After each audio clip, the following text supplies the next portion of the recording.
Hey, everybody, and welcome back to another edition of the Open Forum podcast. Today, we have with us James Esses. James was a criminal barrister, and he then decided to make a bit of a change for himself after doing some work on Childline to pursue a master's in psychotherapy.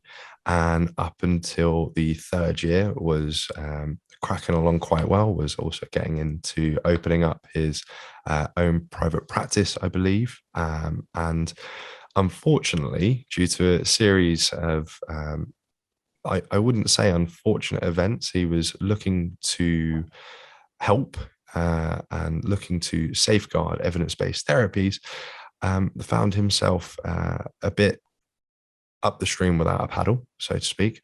But listen, James, that's enough from me. We're going to explore all of that anyway. Why don't you take 2 minutes, introduce yourself to the audience, and then we'll just dive on into the topic of today. Sounds good. Thanks for having me, Sonny. Yeah, your overview was pretty spot on. I mean, that's really what happened. I had my head down. I was trying to change vocation. I wanted to spend the rest of my life helping people with their mental health because I'd found it so fulfilling at Childline. But I began to get concerned about what was happening in relation to gender dysphoria and gender ideology in a mental health context. And I was engaging with other therapists and clinicians who had similar concerns. And so I and others decided we had to speak out and take some action about this because the stakes were far too high in terms of what was happening to young people. I co-founded this group called Thoughtful Therapists, which still exists. We started a petition to the UK government asking them to safeguard explorative therapy for children. I did some associated publicity with that, very much focused on that core issue around explorative therapy and the ongoing debate around conversion therapy. And for that, I was summarily expelled from my master's degree over an email. With no due process, no appeal process, no evidence, nothing at all really. And I was also given the boot from Childline, where I'd been counselling young people for about 5 years. And I'm currently in the middle of taking litigation against my training provider and my therapeutic regulatory body. Okay. Now, I suppose if anyone's going to take some litigation to them, you're maybe one of the better suited people, given your background with the law. Obviously, a different area of law, but at least you're probably a little bit more brushed up than most might find themselves, given a similar set of circumstances. But what was it about this petition then that got the backs up of both Childline and your university? I don't know, to be honest. I was told that I brought the institution and the profession into disrepute, although I'm still not entirely sure how that could be. I think it's worth noting now, we're a year on, or just over a year on from when I was expelled and from when this petition took place. And in the Queen's speech that took place just a few weeks ago, the government have basically done exactly what it was that I was asking for, which is the government are pushing forward with conversion therapy legislation, but they are not including gender identity in it. So there is something quite strange about my training institution and therapeutic body saying I brought them into disrepute when the Prime Minister and the government of the day are doing exactly what it was that I was proposing in the first place. It's not quite congruent then when you look at those two things side by side, when you look at someone being thrown out of the profession for exactly what's happening in government and in legislation. So what you were advocating was for children who might be suffering from gender dysphoria to, before they're given puberty blockers, cross-sex hormones, or the option to transition, to be given explorative therapy, right? Well, yes, although that's actually a bit further down the line. The basic point being made was the government were looking to introduce legislation banning conversion therapy. We've seen this happen in other countries. The language and the wording of the legislation is very restrictive and in some ways so highly ambiguous that it could potentially criminalize therapists who were undertaking simply explorative therapy. And so my ask of the government was, if you're going to introduce legislation, you must safeguard explorative therapy. So I wasn't even saying anything actually at that stage about the order of therapy, whether therapy should be a prerequisite to puberty blockers. It was simply, please safeguard therapy in general for young children with gender dysphoria. So keeping it as an option on the table rather than allowing a government further down the line or the body behind the profession to say, right, this has been, unfortunately, due to the wording, we can no longer cover this. This is no longer in the remit of what we do. Well, precisely. I've spoken to therapists, including in America, including in Australia, where similar legislation has been passed, who are too scared now to work with clients and young children with gender dysphoria because they're worried that they're going to be made the subject of, malicious complaints, and they could end up chucked in jail as a result of it. And also the wording. Myself and thoughtful therapists did a bit of scoping exercise. We looked at the wording of the various legislations in different jurisdictions. Most of the time, they're copy and paste jobs of one another, and very poor jobs at that. But they use terms such as suppress. If you suppress somebody's gender identity, then you could be guilty of conversion therapy. Well, therapeutically speaking, that could potentially encapsulate any manner of, ethical therapeutic ways of being, including simply pausing for reflection, gentle challenge of a client, exploration of previous history or potential future possibilities and options. All of those, one could argue, are a form of suppression in the sense that you are pausing to reflect on something. But that type of wording in legislation is very dangerous, and it could lead to untold consequences. As a result of this suppression, as you say, you speak to therapists across the globe. Do you find that there's, as an unfortunate result, more just affirmation for children and their belief in their new gender identity, rather than because they're afraid of something going wrong, because they're afraid of being stricken from the board or negative reviews or what have you, rather than challenging it or questioning the theory behind why someone might feel that way?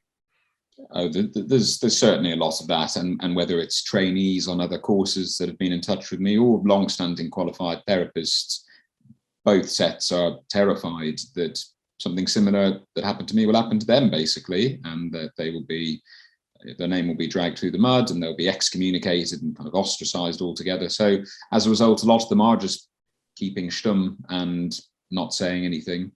And as I said, many now just won't work with these clients because they view it as less risky, which is a shame because those with gender dysphoria, particularly children, are growing in number every year.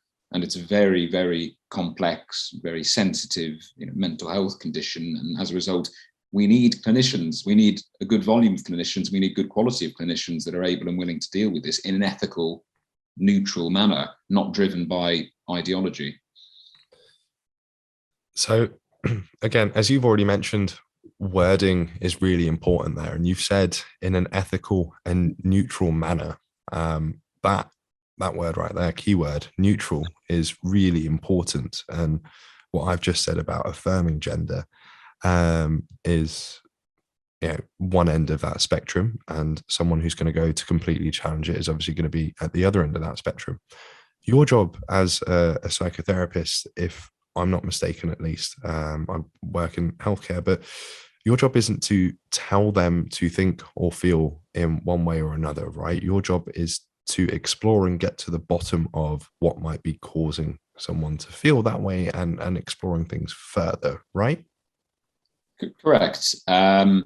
You should not be going in with the predetermined outcome, which is crucial when we look at affirmation type therapy, because I've looked up the dictionary definitions of those words and they are incompatible with one another. You cannot be affirmative but also not have a predetermined outcome. But on all sides of the argument, therapists are taught and trained to bracket, that's the clinical term that's used, to bracket their own thoughts or feelings or judgments on topics, because you're going to have any manner of clients from any sort of background presenting with any type of issue. They might be from different ethnicities, different religions, different political persuasions, things that you might disagree with on a personal level. For the purpose of therapy, it's utterly irrelevant, actually. And that's why you have a supervisor that you're able to bring these type of things to, and make sure that you aren't letting your own prejudices or biases impact on the therapy that you're offering. And I'm not calling for anything different. I mean, explorative therapy should do exactly that. But again, if you have a predetermined outcome and you've already decided before the client's even sat down in front of you that if they say they're trans, that therefore they are trans and therefore transitioning is the right option for them, you're not bracketing your own ideology. No, you're just accepting whatever's coming through the door as fact and essentially practicing on how best to help them realize that idea that they have, rather than exploring the idea that they have and questioning the foundations as to why that might be. That's right. Yeah, and also just to say on that there is a distinction to be made here, because if we think about medical professionals more generally, the principle around the Hippocratic Oath and, to first do no harm. And also generally, if we can avoid our patients or our clients going under the knife or undertaking risky, irreversible medication, that should be the preference of mental health and medical professionals. And to say that isn't in conflict with saying you shouldn't have a predetermined outcome, because of course we want people to have the less risk and to suffer as least as possible. So in the same ways that a surgeon, will avoid needing to undertake risky surgery unless really it is required, so too as regards gender dysphoria, because at the end of the day, if somebody comes to you for therapy and you engage in neutral, balanced, explorative therapy, and at the end of the day, that client leaves feeling accepting of who they are and not feeling that they need to progress down a path of medicalization, surely that's a good thing. I've never said that medicine and surgery should never be offered. I do believe in certain circumstances it might be appropriate. But if we're going to go back to first principles, we should be avoiding as much risk and harm to our clients and patients as possible.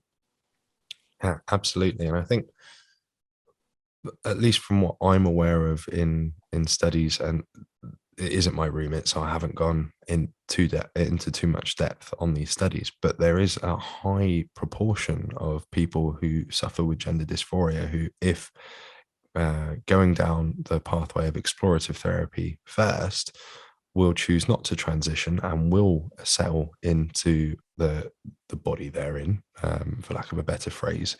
And that goes the same for children and teenagers, and especially during puberty as well. I mean, we all question ourselves a little bit, and something that perhaps we can touch on later on is the influence that social media and social pressures has on this, and maybe if that has anything to do with the sudden rise in people suffering gender dysphoria at all. As when I was a kid, you had MSN in my teenage years. Saw a little chuckle there. That's familiarity. I liked MSN. Those were more simple times. I miss those. But you could disconnect from school. You could disconnect from everything else going on, and you had essentially your home life and your school life, and you got to get away from things. Whereas now, with the advent of social media, children don't have that, and whatever might be going on in one place is also happening on a screen in front of them, whether they're at home or on holiday abroad. But going back to what I was saying at the start, that there are some studies looking into this. There are some studies looking into transitioning and explorative therapy, right? What is it that the evidence is pointing us in the direction of at present? Well, one of the difficulties is the lack of long-term studies, particularly around use of puberty blockers and cross-sex hormones and sex reassignment surgery. So as a result of that, and I suspect actually when this evidence does become available, it will be even more harrowing than we expected. But I mean, you've already alluded to a principle that's kind of colloquially known as watchful waiting. And again, there are existing studies that demonstrate this, that, the vast majority of young people, if left alone, basically, if not kind of medically interfered with, but supported, including with therapy, that they will settle into themselves. And then there's other studies that show that for young people who commence on puberty blockers, the vast majority of them will go on to take cross-sex hormones. And these two sets of statistics are completely at odds with one another. And what that demonstrates is that medicalization commencing with puberty blockers is actually a slippery slope, and that if we didn't do the puberty blockers in the first place, actually most of those children would settle into themselves anyway. And those puberty blockers are, I think, in some countries, things that the children can advocate for themselves, which is a scary thought. You know, you're not allowed to vote. You can't buy a pack of cigarettes or alcohol, but you can choose if you want to go on puberty blockers. That for me is a little bit baffling. But the long-term consequences of puberty blockers are still, as you mentioned, there's no real long-term studies. And we do know that it does interfere with reproduction, right? Well, one of the problems is that children of younger ages are being encouraged to take puberty blockers, and them and their families are told, if you commence on puberty blockers prior to actually starting puberty, then if you decide to make a full transition, it will be a much easier process because you won't have gone down that pathway at all. But obviously, one of the things that makes people fertile is the development of sexual organs, all the rest of it that come with puberty. And so if you're progressing directly from puberty blockers onto cross-sex hormones, having never actually entered puberty in the first place, that can cause sterility and infertility issues. There's other studies more recently showing potential impact on brain development and bone growth. But at the end of the day, when people say that puberty blockers are reversible, I can't quite believe that they're coming out with that comment, because if we think about what a significant change puberty brings about biologically, chemically, physiologically, socially in a young person, to say that, oh, we're simply hitting a pause button, and if we come off the medication, you can just start a normal puberty a few years later. I mean, that's for the birds, because you have interfered with the body's natural processes. And a person, a young person who should have started puberty at 10, 11, 12, but actually then started at 15 or 16 when all of their peers are already well on their way through it, that isn't a natural puberty, no matter how much you make that argument. So on that basis alone, they are not reversible. And that element brings us on to another question as well. So if someone does decide to stop taking puberty blockers by the age of 15, 16, as you mentioned, their peers have all gone through puberty. One of the things that we know is the impact of social pressures and the impact that can have on mental health. So there are some high suicide rates for people who suffer from gender dysphoria. And there are also high suicide rates for people, as I think it's the 7 to 10 year mark after transitioning as well. The fact that kids, and some of these statistics come from grown adults, but the fact that kids are being put in this situation is a little bit scary, as again, the brain is developing. And if they've been put on drugs that are interfering with brain development, that's not going to help any underlying issues that they might suffer from. Well, precisely. And I mean, there's a few ways to spin this. Suicidality rates are spoken about quite a lot. And I've spoken to many parents who at one point supported their child transitioning medically only because they were told by the clinician of these high suicide rates. And some of them report to me as having been told along the lines of, isn't it better to have a trans child than a dead one? Which is a horrific thing to be saying to parents. Yeah. And I've spoken to some parents who supported their child down this route and have reported to me that their child, now that they have transitioned, is just as, if not more, suicidal than prior to transition. And again, that begs the question of, has everything been adequately explored with that child, with that individual, as to what might be some of the underlying causes, if we have the watchful waiting and we know that that has a positive effect? Now, you mentioned right at the beginning, for some people, it does work, right? There are a subsection that actually transitioning is the way to go. So is there anything that we can do or that we can see early on to see if this person is going to be a responder or non-responder in order to gauge whether or not it is going to be useful or not to continue down that pathway? Well, I don't believe it's appropriate for children. Adults is a different matter altogether. But the problem with this is, and this is still floating about various gender clinics, but the idea used to be that somebody would be suitable for this kind of medical transition if they were persistent, insistent, and consistent. I think those are the three, which is all well and good, except I've met people who, when they were younger, felt that they were trans, wanted to transition, and felt that they embodied all three of those mantras, and actually it would have been the wrong decision for them. And actually they're saying to themselves, thank God I didn't go down that pathway, and that my parents or the doctors didn't allow me to go down that pathway. So, children in particular can be very certain about a very many deal of things, and, feel that they've got their lives worked out. And this isn't doing a disservice to children, because we were all like this. At the end of the day, it's only by going through life, particularly your kind of formative teenage and puberty years, that you actually learn about yourself and what you want and where you want to be in the world.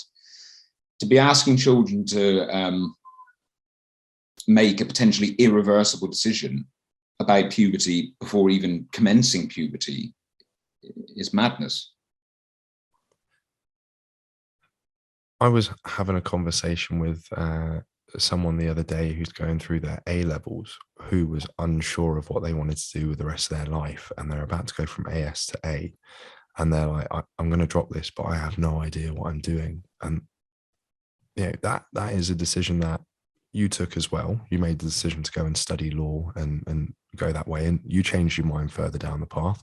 There are people that go to study medicine, which also takes a butt ton of time to do, and a butt ton of dedication and persistence and consistency, and change their mind further down the line as grown adults. To put this decision in the hands of a child who, I am very much different to the person I was 10 years ago, let alone 20 years ago, it seems baffling that people are supporting that wholeheartedly, without fail, and without any shadow of doubt that this is the best way to go. I mean, there is an example of young children, or a young child that was transitioned even unknowingly, and the outcome of that, and something I mentioned before, the experiment conducted by John Money. And it was a case of, for those unfamiliar, two twins were born as males who, during a circumcision, unfortunately, one of which, their genitalia was burned so badly that the decision was taken by the therapist, John Money, to undergo transitioning at an early age and let the second child live as a girl. And that, unfortunately, didn't have a happy ending. And this was someone who had no idea and was forced that way, and constantly felt growing up that they were in the wrong body. So their whole mindset was working in reverse of what we're seeing now with young children who are born in X way and want to transition to Y way. Is there anything that we can learn from things such as that, and the effects that this is having with regards to, like you said, brain development, bone density on children? Is there anything that we can learn from that to put a hold on this, and maybe talk some sense into an otherwise nonsensical situation of children being the decision maker? Well, what you just described there is the very literal definition of being trapped in the wrong body. I mean, we're hearing that term bandied about quite a lot, but it's interesting, isn't it, that the surgery, the sex change, the surgery being performed, the doctor decided this child's going to live as a young girl, but they knew deep down because that something was missing, actually, and this is something that had been there. But this idea that in all other cases, a young person or even an adult can know, they can just have a feeling that they were trapped in the wrong body, that the sex that they were assigned at birth is incorrect, that the doctor got it wrong. These are all terms I've seen, including in primary school textbooks. I think has to be for the birds, because none of us know what it's like to live as another person. None of us can ever be inside the mind of another person, and therefore someone born biologically male can never truly know what it's like to be biologically female, other than with recourse to stereotypes. And that's what we see time and time again, actually. It's if a young boy is saying they like dresses in the color pink, well, that must mean they're therefore a girl. But that is regressive, stereotypical behavior. And boys are just as entitled to like the smell of flowers as girls are. I've seen children's books suggesting that boys who like flowers might be girls trapped in the wrong body. What? No.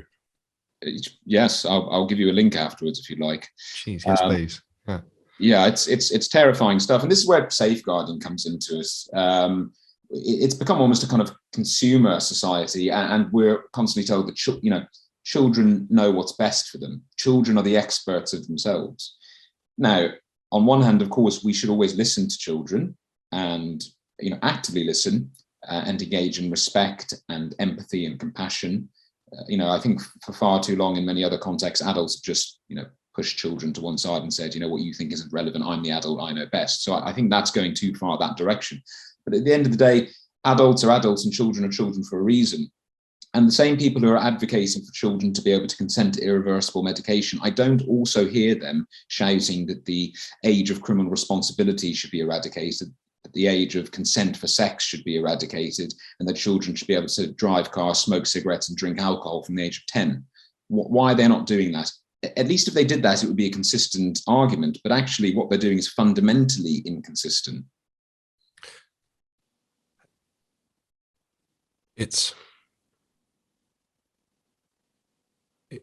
There's no other way to break that down other than they are aware of what it is that they're promoting, that they're saying, and they know that it just can't be, and it just can't be right. So we're not going to address those other things of alcohol or smoking or driving or voting or whatever else it might be, because, and I think it was yourself that said this on another podcast, that children, they don't have a full understanding of consequences to their actions, and they might do something and not fully comprehend the full scope of what it's going to be 5, 10, 15 years down the line. And to expect them to make such a big decision, such a life-altering decision,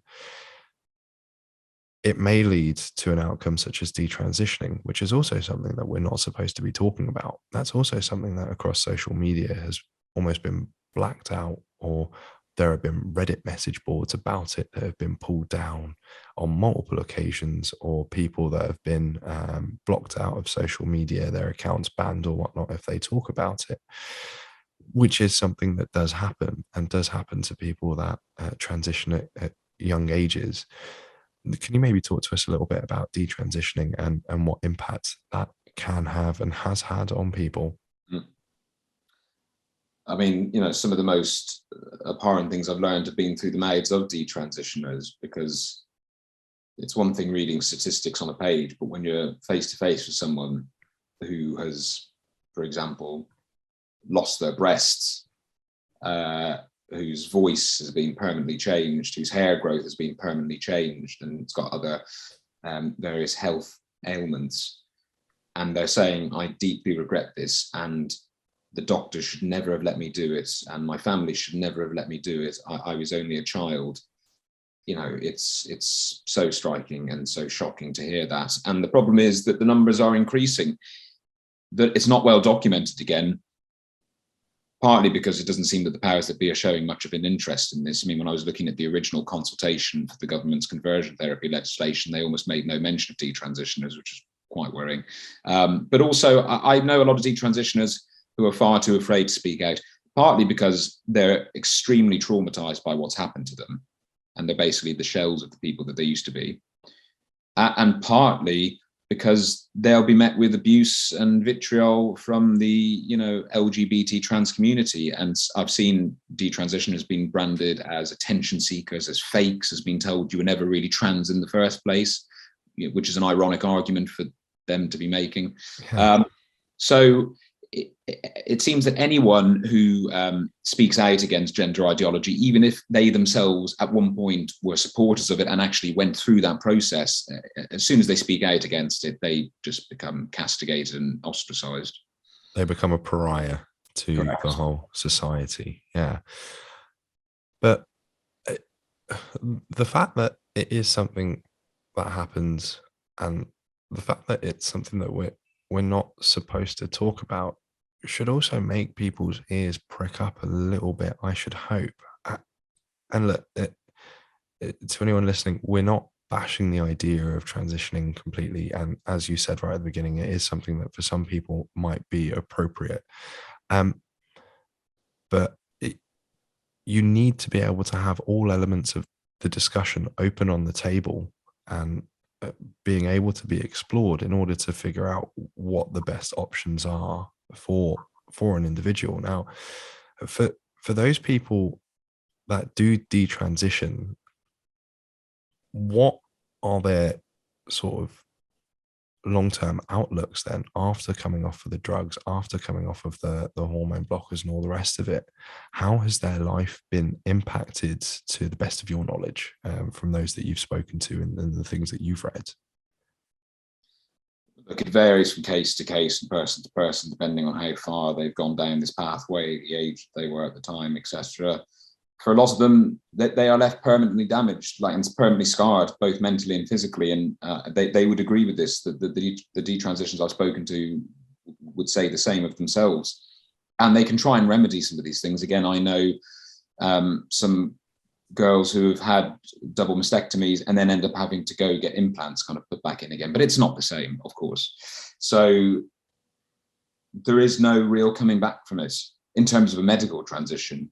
You know, somebody who's only socially transitions, there's an argument to be had there that they can reverse that, although again, I would say never fully, actually.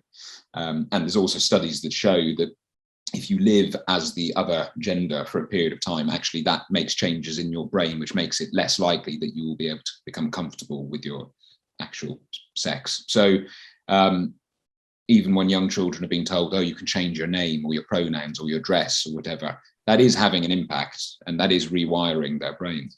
But yes, I mean, the consequences are awful. And I think the media and I think our politicians need to wake up to this and need to start listening to these detransitioners and their stories. It's very difficult to have a conversation with one of them and to not be captivated and to not be shocked by what has happened to them.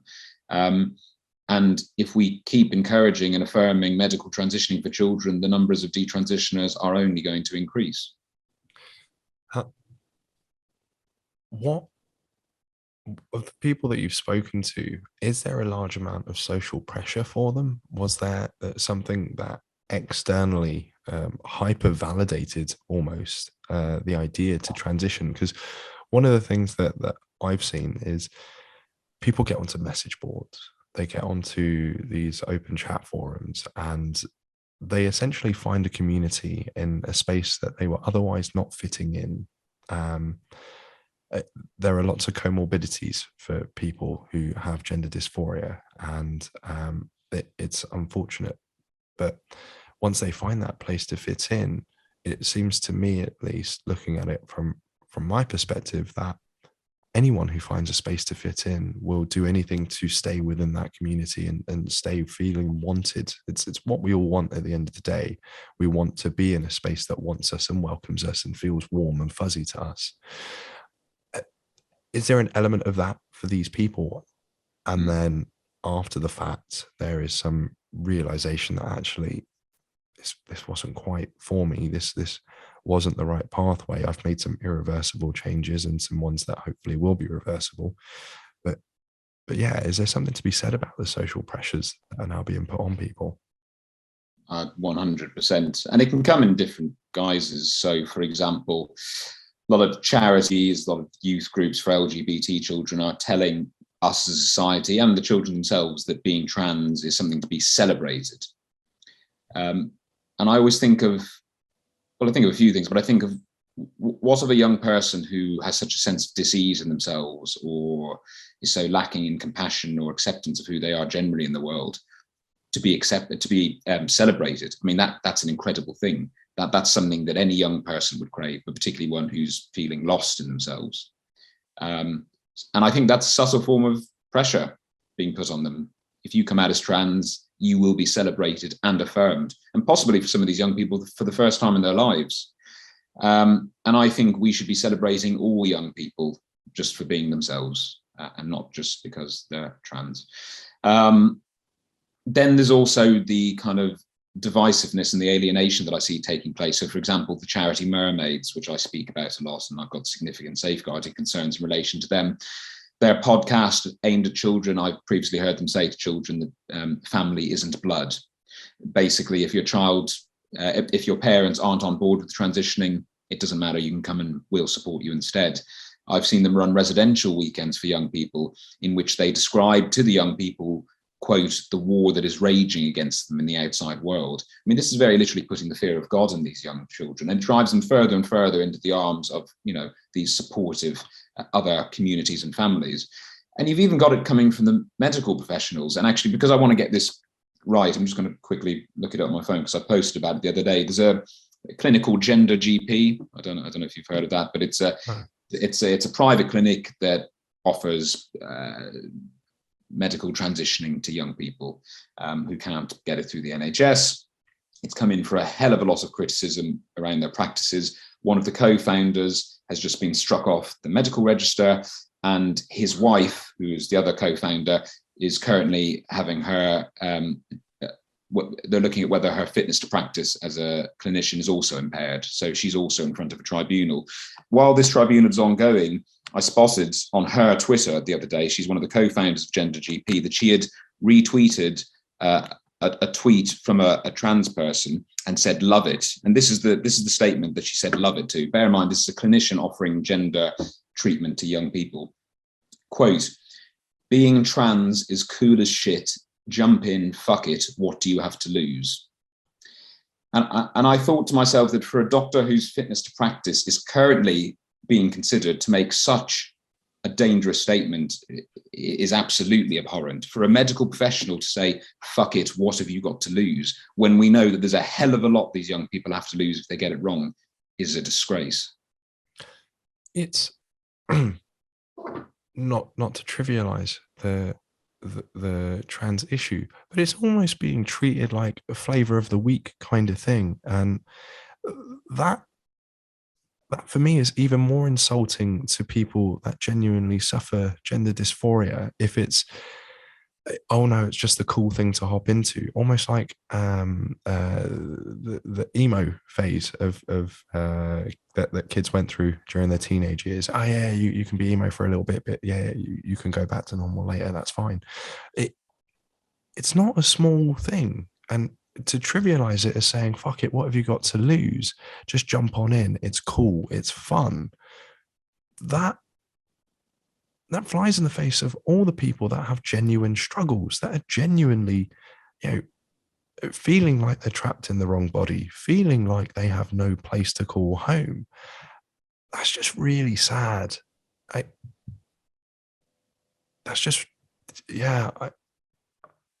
don't have a better way to put it than it's insulting to people that really, actually, genuinely struggle. And then for someone, like you say, in a position of power, who quite clearly, I think, it's not far off for me to say, will just okay and affirm anyone coming in the door. I don't think that's out of the realms of possibility, looking at how she's responded to a tweet like that. To be able to manipulate children in whatever way that she sees fit is a scary thought. And to an extent, it almost feels like grooming in a way, that what mermaids are doing, what this may or may not be doing. And it's kind of scary to think that there is this new open form of grooming that is just being allowed to be done and allowed to be spoken about, because everyone's too afraid to speak up and to say something for fear of being cancelled, for fear of being struck off a register. Yeah, there's a lot of people complicit in this, and it's also no surprise. I mean, look, people have different reasons for doing it. Some people, as you've alluded to, just don't want to put their head above the parapet. They're scared of being cancelled. For others, they can benefit from it. I mean, it's very lucrative. I've done research into various private gender clinics in the UK who are making a hell of a lot of money off these surgery and these hormones, and the way it's euphemized and described. I mean, it's not called a double mastectomy by these clinics. It's called a gender confirmation procedure. I mean, again, these are medical professionals using this language. There's a lot of money to be made from it.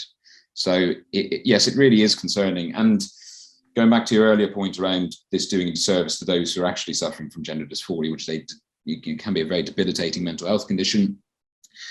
A lot of the powers that be in this space would rather that we kind of don't pathologize this anymore, that it becomes an idea of self-ID, that anyone can be whatever they want, no matter what the implications are, and that's all right. And we see this in terms of the use of pronouns and self-identity. I saw something recently where a young person said that they were self-identifying as cake, like birthday cake or something like that, because they feel that they are light and fluffy inside, and also that they're made up of different layers.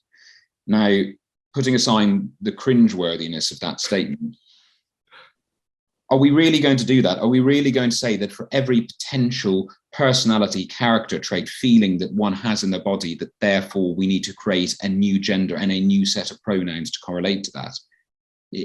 Again, it's madness. This comes into something that we haven't really touched on. What is gender and gender ideology? What is gender ideology? What is this? It's almost like critical gender theory that is being promoted now. Well, in its most basic form, it is saying that one's sex and gender, because often these terms are now completely conflated by ideologues, were simply assigned to somebody at birth by a doctor, by someone's parents. That doesn't represent who they really are. And it's only when they themselves have grown up and that they know what they are.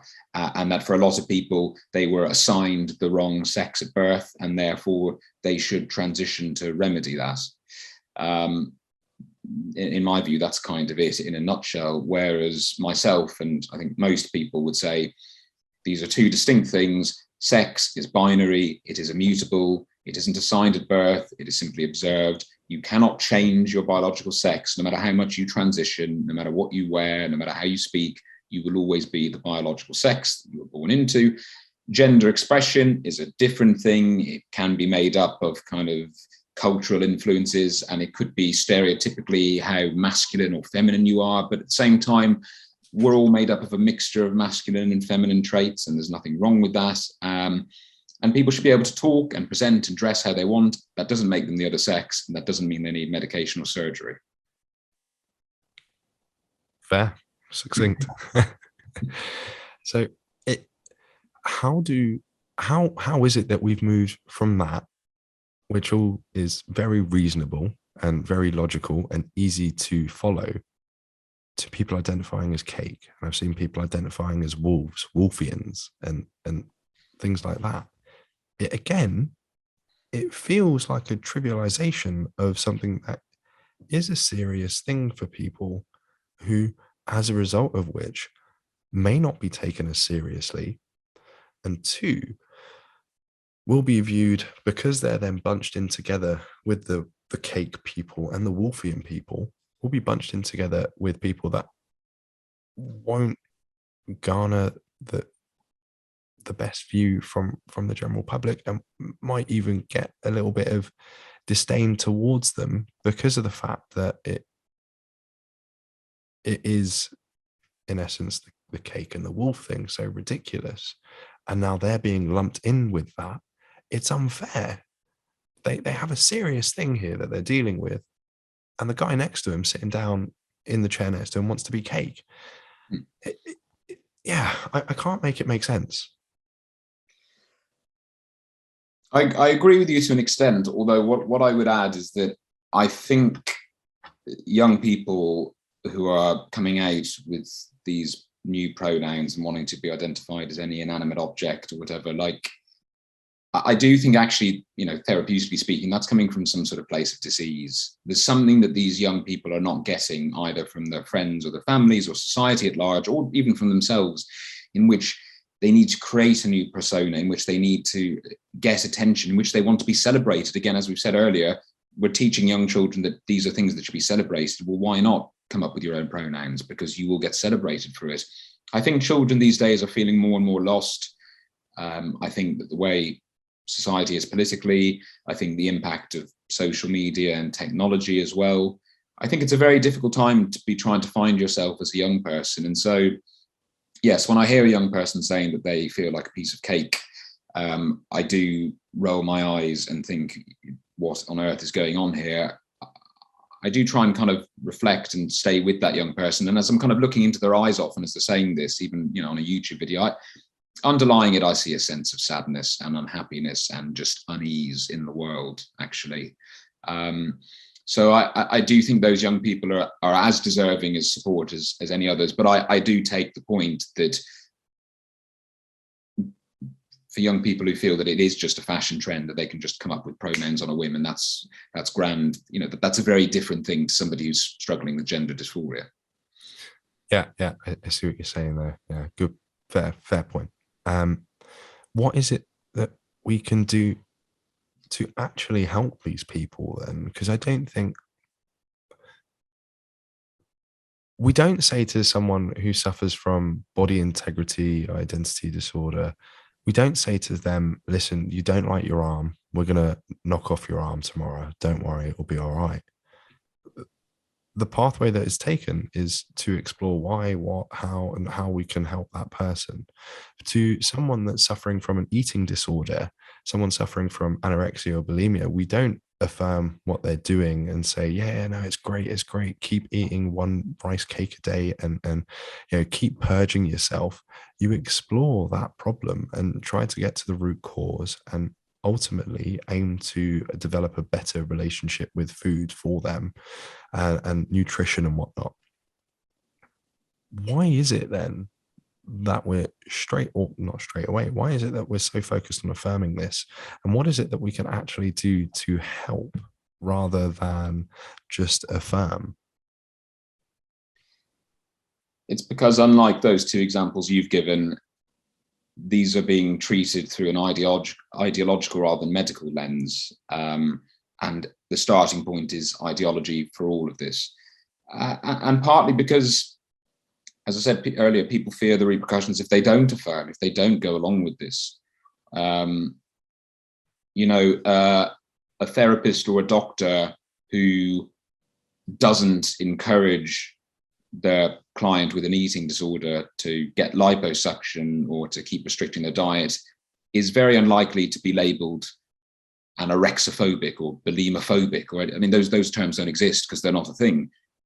But for a doctor or therapist who wants to challenge a young person as to whether medical transitioning is the right option for them, they will immediately be labeled as transphobic.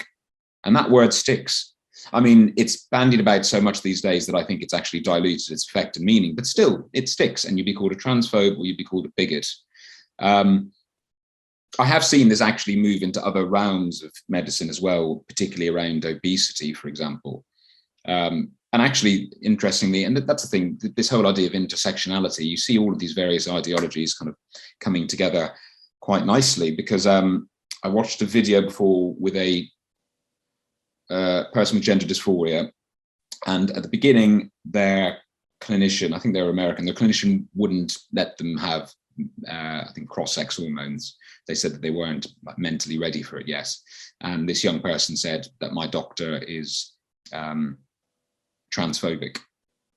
And then you follow them, and a few years down the line, they've eventually had the medication. Now they want the surgery, the cross-sex surgery. And at that point, the doctor says that they feel comfortable giving them cross-sex surgery, but they need to lose some weight first because this patient was obese, and the health implications of performing surgery were far too risky unless they lost weight. And this young person then goes onto YouTube and says, not only is my doctor transphobic, they're also fat-phobic now as well. So we're in this position in which if a young person or any of these ideologues don't get their own way, it has to be because of the bias or prejudice or bigotry of the other person, even if that other person is a medical professional with their best health interests at heart. And this is the problem with identity politics and victimhood. It pays to be a victim. Absolutely, it does. And it's not just the victim that's getting paid from it. It's, as you said, it's the clinics, it's the pharma companies that are selling these drugs, these surgeries, that are all too happy to continue down that pathway. So what is it we can do as the Everyday Joe blogs in order to help people that may be around us that may be struggling? Is there anything that we can do to help them?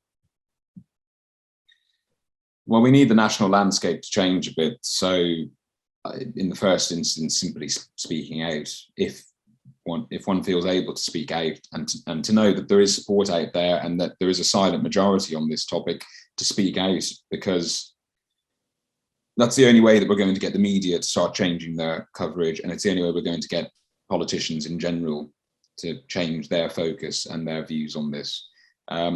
Because if the legislation goes against us, it's going to be far more difficult to safeguard these children. I think for parents, it is unfortunately interrogating what your children are being taught in school. I've spoken to many parents who for so many years felt that they could just entrust their children to these schools, and then accidentally have come upon what they're being taught in RSE or around sex education, and they're horrified at what their children are basically being indoctrinated with. So I think for parents, it might be having difficult conversations with your child's school, and also just talking to your children more generally, because there's so many potentially negative influences out there, whether it's the schools themselves or whether it's these online communities or these charities now who are, posing safeguarding risks. But I don't know how it's going to go. It feels like the tide is turning in the UK. The conversation has shifted a bit. As I said, the Queen's speech was very favourable. Even Boris Johnson, our Prime Minister, it took him a long enough time, but he came out and said, men are men and women are women, and there are biological differences. So that's a sign that things are moving in the right direction. Elsewhere in the world, America, I'm really quite concerned about. And if we ever get the UK into a good position, I think that will be the next place that we have to go, because they're far more down the ideological tracks than we are, and I'm not sure how they can come back from it, actually. But I think it's just about, in the first instance, simply having the conversations. We need to start a national conversation. This is everyone's business. It affects all of us, actually, because it affects our future generations, our children, our education, our free speech, our safe spaces, our sports. I always say I feel like a broken record. I keep saying it's the issue of our time, and I'm going to keep saying it because it is. I wholeheartedly agree. And like you say, the situation in America where it's bled out into every aspect of day-to-day life, sport or what have you, it's scary to see just how quickly it's all happened there and how quickly it's all been assimilated into society. That something I mentioned to you before, I don't think we'll have time to get into, that Desmond is great. You've got children that are performing drag shows for grown adults there because it's just been so a big green tick, a big okay. Yeah, it's okay to do this. Get children to dress up in drag and strip on stage for grown adults who are then putting money in like they're going to a normal strip club. It baffles the mind that this is a real thing happening in this day and age. But you've said people need to speak out, and I'd be remiss if I didn't address something that I didn't ask you about at the start of the conversation. People are afraid to speak out. They're afraid to speak out for a reason because they're afraid of being cancelled. They're afraid of having their qualifications taken away, and that is something that has unfortunately happened to yourself. You were 3 years through on the master's program, and then you were kicked off the course. What are the repercussions has speaking out had for you? Because I think just like people need to understand the full consequences of transitioning, people also need to understand the consequences that might occur if they do speak out, just so you are fully informed. It's a valid point, and I think people do need to consider whether they are in a position to speak out. Obviously, I encourage people to, if they feel able to, but the repercussions can be significant. People will come for your reputation or your livelihood. For me personally, it's had a significant impact on my life. I mean, my future life plans have kind of gone up in smoke, basically. As far as I can see, my reputation in this field has kind of been dragged through the mud. The money, the years I'd put into this training, all gone out the window. So now that's why I'm bringing this litigation to fight for some compensation and to fight for my dignity and my integrity and my reputation again as well. And it's taken a mental toll as well. I mean, these days I seem pretty resilient, and that's partly because I can't just stop fighting. The issue is too important, actually, and I feel so passionate about it. But at the time it occurred, I was a bit of a broken man, and I still get a hell of a lot of abuse online, a lot of falsehoods being slung at me, and the usual kind of, bigot, transphobe, false accusations, wishing ill health, even death upon me. And I'm not alone, and some people have it far worse. But that's kind of unfortunately par for the course when you do put your head above the parapet. So I think it's important that people do go into this with their eyes open, although I would say at the same time that I have no regrets. I do the same thing again. And as I said, there's a huge amount of support out there. There is a silent majority, and speaking personally, if somebody needs my support in helping them to come out and speak out about these things, I will do whatever I can to support them as well, because we all must support one another, because there comes a point in which if our voices are loud enough, they can cancel everyone, so I will always come back to that. And I think that the stakes are far too high to keep silent about. No, absolutely. And hats off to you for, choosing this path and continuing on this journey. And I can understand it hasn't been an easy one to walk down. And I think, as you say, if more people were to do it, it does become a lot more difficult for them to cancel everybody, because you can't just shut down the whole of society for it. You can't just shut off everything, turn off Twitter, turn off Instagram, turn off Facebook. It's just not going to happen. There will be a point in time, if enough people come forward, that this will become an open conversation for people to be able to have without fear of being labeled a transphobe, a bigot, what have you. And especially when it's someone such as yourself who is only trying to help people and protect children. I've got a 6-month-old myself, and I can't imagine how difficult it's going to be for him to grow up in this world. And to think that these are things that are going to be affecting him, I'm already racking my brain at night on how best to protect him and how best to inform him about the world and the things that are going on. So it is something that is going to be a bit of an uphill battle, but I hope that we'll get to the top of that hill. I think we will. I do. I can't say when, but I think we will. And yeah, I hear your concern. I don't have children yet, but I understand that, because you're seeing what's going on around, and there comes a point for parents at which they have to, as I said earlier, entrust their children to someone else, particularly a school. It's really scary times, but I'm confident that we'll get there in the end, because I just don't see how we can't, actually. Like, this is the scandal, the travesty of our time, and I do think we'll look back in years or decades to come and think how badly we got this wrong. So in my mind, we can only win out here, because it's logical, it's moral, it's ethical. I pray and hope that these principles win out at the end of the day. Yeah, it's not a matter of if, just a matter of when. Look, James, really, really appreciate your time. I really appreciate you speaking with us on this Friday afternoon. And look, I want to wish you all the best with the litigation going forward. And we'll hope to hear from you again soon. Thank you very much. Thanks for having me on. Cheers.